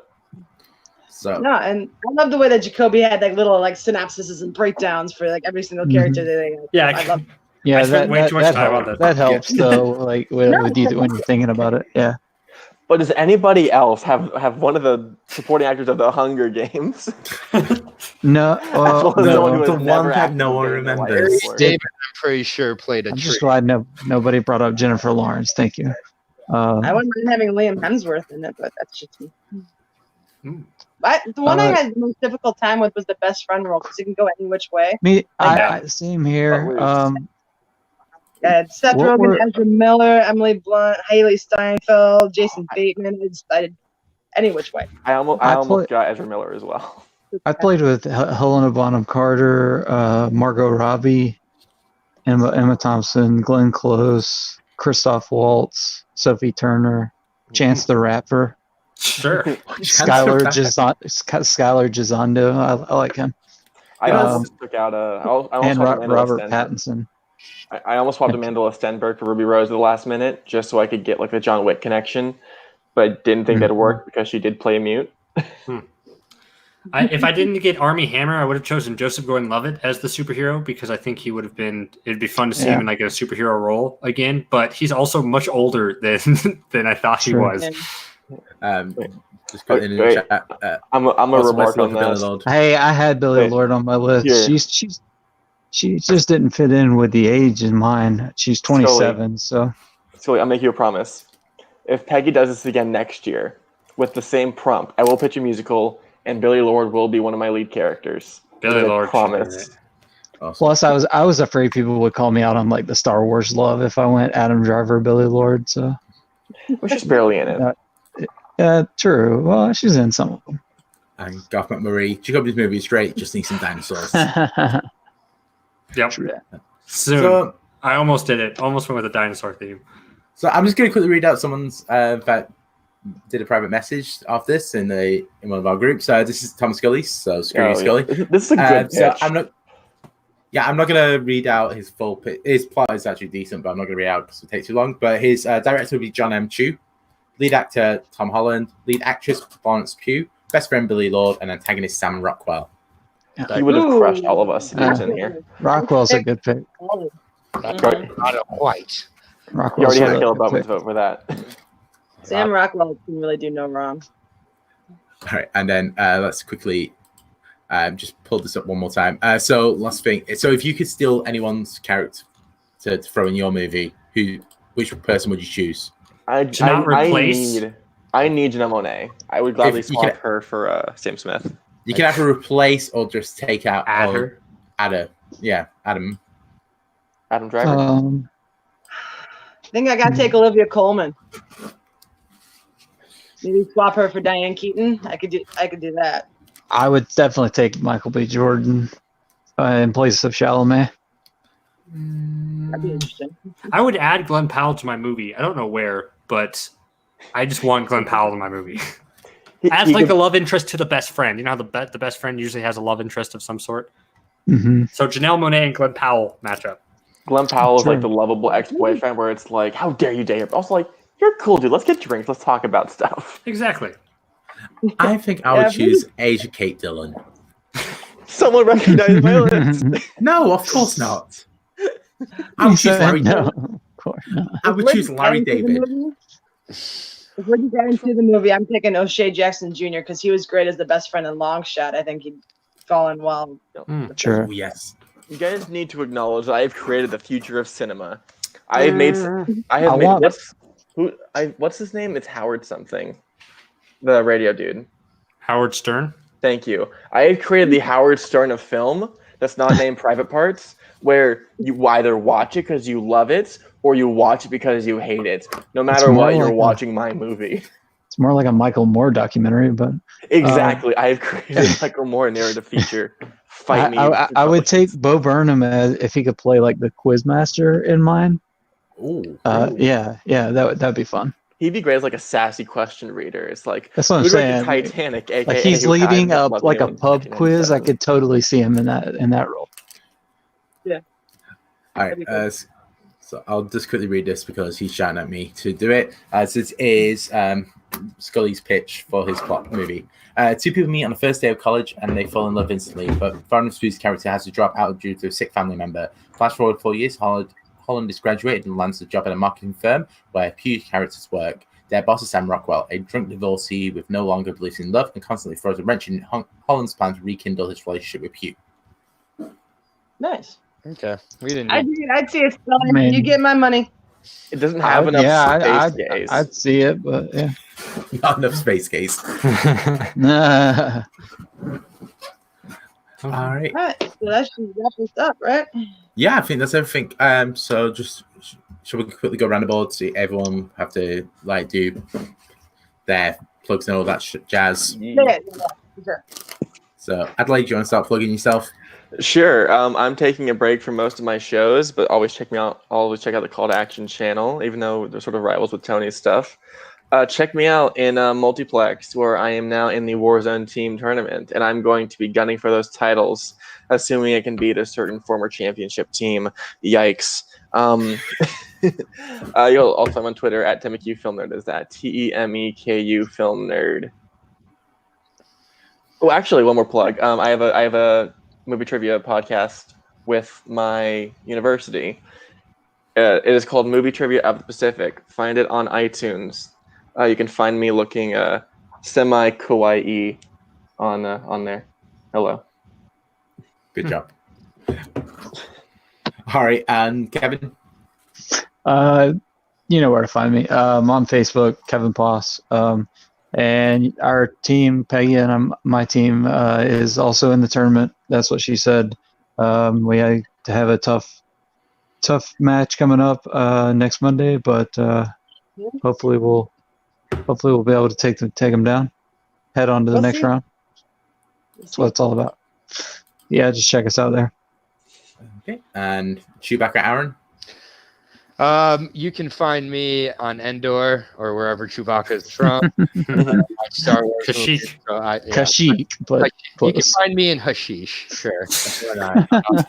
And Incu Brooks, INCU BROOKS on Letterboxd. That is where I am filling out semi-funny reviews for currently John McTiernan movies because I'm getting ready to lose a trivia match tonight to some team called the Wild Stallions. I think it's their first time playing, so I'm into it. Oh gosh. Yeah, we've heard of them. Yeah, it's nice to get a buy into the tournament and get the favor of a 15-2 pairing. So looking forward to playing with Russell tonight and making it to that same tournament everybody gets into. If Adelaide's team can make it, we can make it. Hey, whoa! I set a team points record, Aaron J. Check yourself. Debut match.